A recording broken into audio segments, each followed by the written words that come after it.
The alien horse. In a remote desert village, under a sky strewn with stars, a bizarre creature arrived one night. It resembled a horse, but stood taller than any earthly steed. Its silvery hide shimmered like liquid metal, and its eyes glowed with a piercing blue light. The villagers called it the Moon Stallion. They whispered tales of its arrival heralding great change or doom.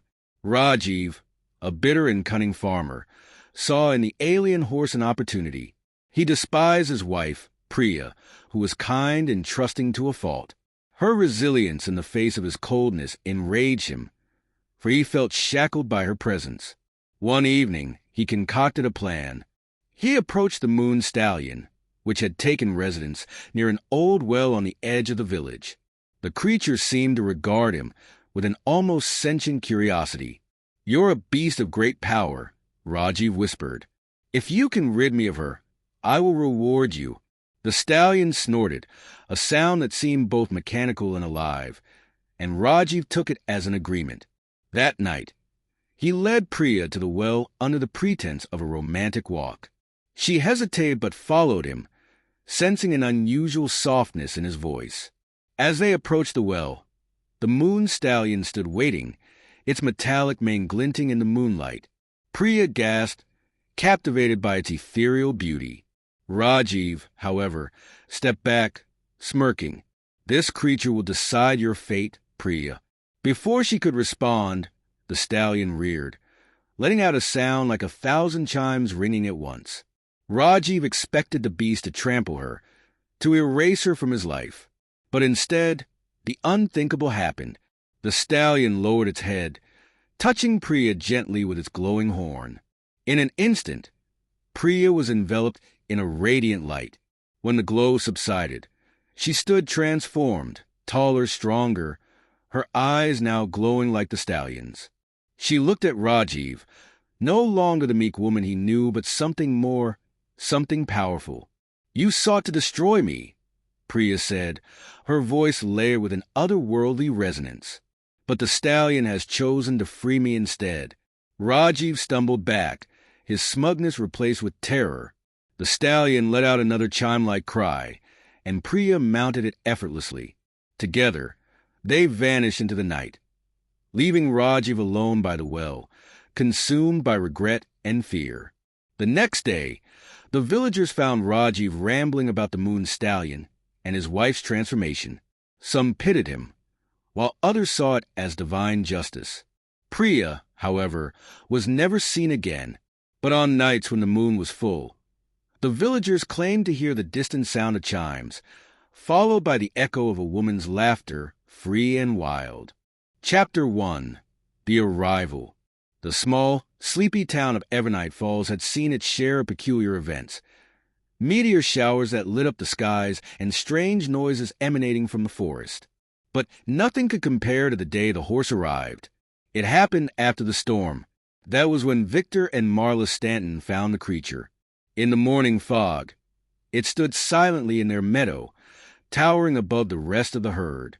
Its sleek, silver fur shimmered unnaturally, reflecting the faint sunlight like a mirror. Its eyes glowed an eerie green, and faint runes appeared and disappeared across its body like an ancient, cryptic language. Marla had been the first to approach it. She was cautious but captivated. The horse didn't run or show fear, just stood still, watching her with an unsettling intelligence. Victor, her husband, was less enthralled. He had always been wary of anything he couldn't understand, and this creature was beyond comprehension. That night, they argued. "You don't know where it came from," Victor shouted, his fists clenched. "For all we know, it's not even from this world." Marla, ever the optimist, defended the horse. "It hasn't harmed anyone. Maybe it's lost. Maybe it needs our help." Victor's eyes narrowed. "Or maybe it's dangerous and you're too blind to see it. If it's not gone by tomorrow, I'll deal with it myself." He left the room in a storm of fury, leaving Marla to wonder if she had made the right decision. Yet, when she looked out the window at the silver horse, it stood under the moonlight, majestic and calm, almost as though it were waiting. Chapter 2. The Betrayal. Victor couldn't sleep. His mind churned with suspicions about the creature. There was something unholy about it. Something wrong. He slipped out of bed, grabbed the shotgun he kept under the stairs, and crept into the darkness. The horse was exactly where it had been, its glowing eyes fixed on Victor as he approached. He raised the gun, but the creature didn't flinch. For a moment he hesitated. Then he saw it, movement behind the horse. "Marla, what are you doing?" she asked, her voice trembling. Victor scowled. "Getting rid of this thing before it hurts you. Or me." Marla stepped between him and the horse, her arms spread wide. "It's not dangerous. You're letting your fear control you. Can't you feel it? It's trying to communicate with us." Victor's patience snapped.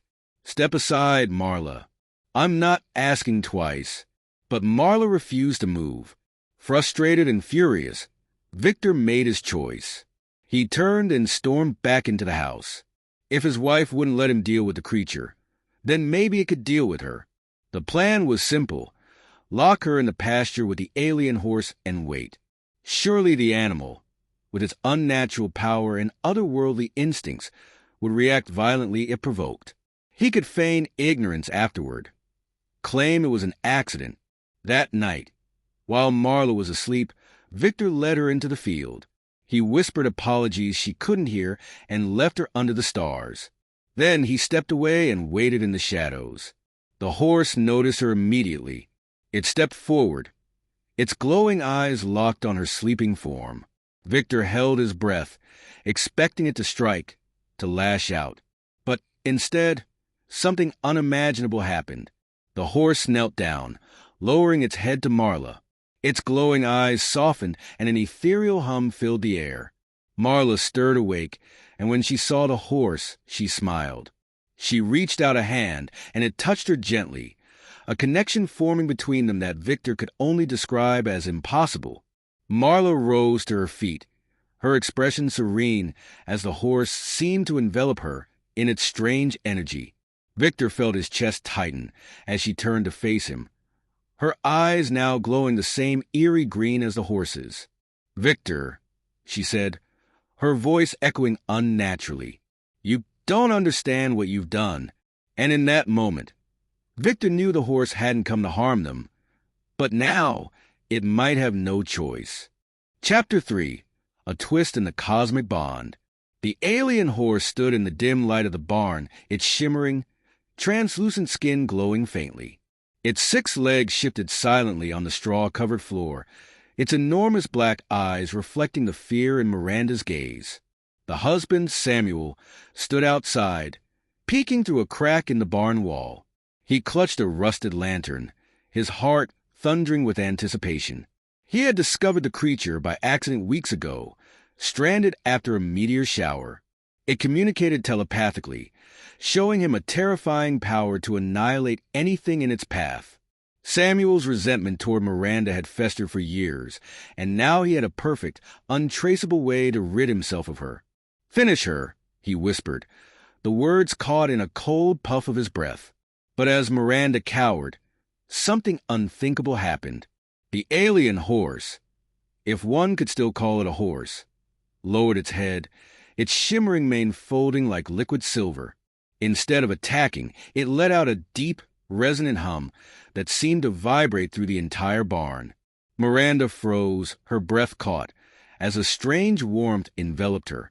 Visions flooded her mind, not of death, but of a strange and verdant world. In these images, creatures like this one roamed free, galloping under 2 suns. Their bond with their surroundings so profound was as though they were an extension of the planet itself. Miranda felt a surge of clarity, as though the creature were speaking directly to her soul. "Help me," came a voice, not with words, but with feelings and images. "You can understand me?" Miranda stammered aloud. The horse nodded, a simple yet profound gesture, before stepping closer. Tentatively, Miranda reached out, her fingers trembling, and touched its skin. A surge of energy passed between them, and she suddenly understood everything. The creature wasn't a killer. It was a protector, stranded on Earth after an accident had sent its kind spiraling through the cosmos, and it needed her help. Outside, Samuel watched with mounting frustration. Why wasn't the creature attacking her? What was taking so long? Inside, Miranda finally spoke, her voice stronger than she expected. "I'll help you get home." The alien horse lowered its head, a silent gratitude rippling between them. But the connection was severed when the barn door creaked open. Samuel stepped inside, his face pale, his hand gripping a heavy metal rod. "You were supposed to kill her," he hissed at the horse. "What are you doing?" Miranda stood between Samuel and the creature. "It doesn't want to hurt anyone. It's not what you think it is." Samuel's face twisted with rage. "You've always been so naive, Miranda. Always thinking you can save everything." He raised the rod, aiming to strike the alien horse. But the creature reared up, its eyes flashing. The barn filled with a blinding light, and Samuel was thrown backward into the hay. As he scrambled to his feet, something shifted in his expression. For the first time, he looked genuinely afraid. The alien horse wasn't attacking.